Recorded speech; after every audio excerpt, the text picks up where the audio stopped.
بیش از 100 عائله ساکن در بینای 13 محله دوستی خلقای شهر بوستان از ساختمان بینای نو در روبروی خانه‌شان ناراضی‌اند.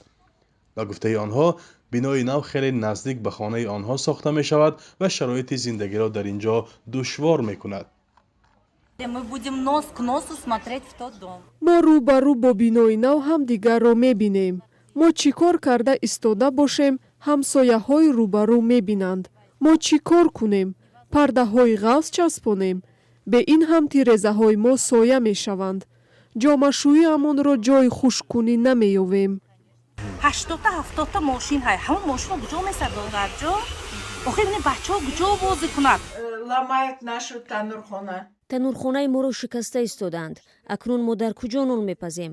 мо дар ин ҷо нишастгоҳҳо ҷамоматҳо ташкил мекардем, вале акнун дар куҷо ҷамъ мешавему менишинем? мо дарахтҳо шинонида будем, вале акнун дар гармиҳо куҷо меравему чӣ хел зиндагӣ мекунем? ناراضیان به حکومت و مقامات حفظی حقوق و قانون مراجعت کردند. Ростига павгем то прокуратура то ҳукумат рафтисем. Мақсад мегем ки худованд ак розӣ бошан анҷада насӯзан охир.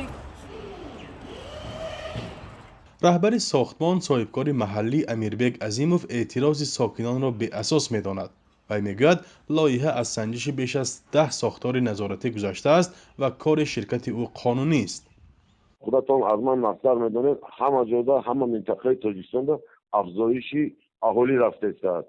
غیر از این باید اینا قید کنم که من از همین بینایی که حاضر ما میسازیم که 5% با چی منزل استقامتی از حجم عمومی همین مساحت چی میگن توازی مقامات اجرایی حکومت دولتی میگذارونیم به پول.